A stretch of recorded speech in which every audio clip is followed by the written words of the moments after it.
So ayun mga pare ko, what's up? So ayun, magandang umaga sa ating lahat at napakainit. So ayun, nakita nyo naman, ginalaw natin tong ating old project car na walang katapusan. Pero hindi ko siya ginalaw dahil gagawin natin siya. Kasi baka ito na yung last na araw na nakaparada siya dito sa amin.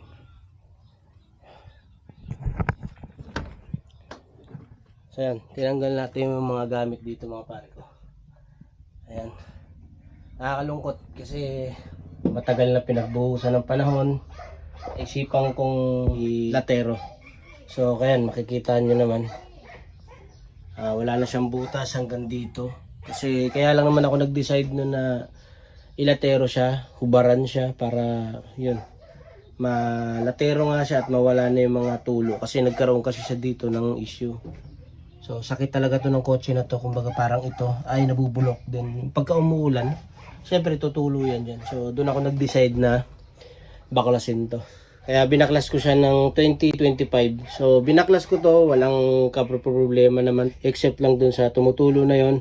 And yung aircon gusto ko na rin i-upgrade ng mga laminated na.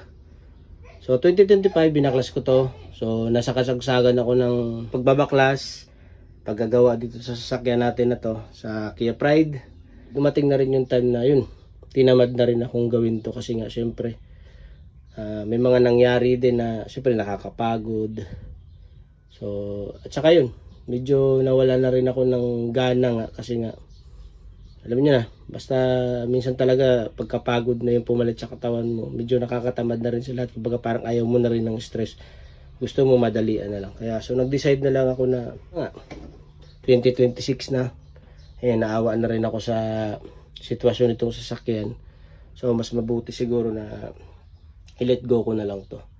2023 na punta sa akin tong sasakyan na to. So bakit ito pa binili ko? Kasi mga pare ko, tinupad ko lang naman yung inner child ko. Baga ito kasi yung time na high school, early 2000.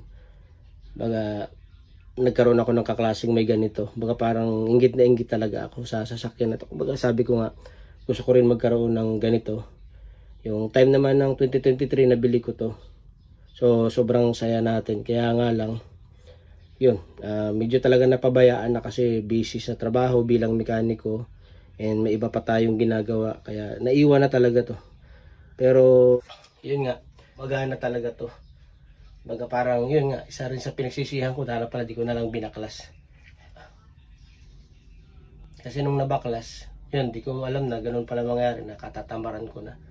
So hindi na natuloy talaga. So yun, nakakalungkot.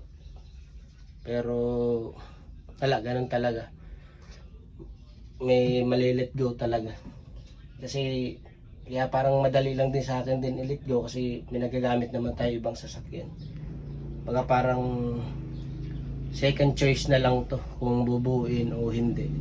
So para wala nang stress, wala nang kung ano-ano pang iniisip, wala nang mahabang trabaho kasi busy nga rin.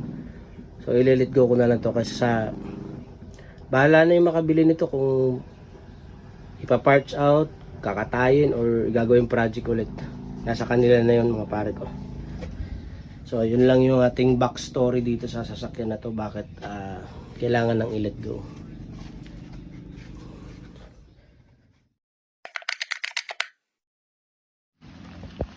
Bye bye Kia Pride.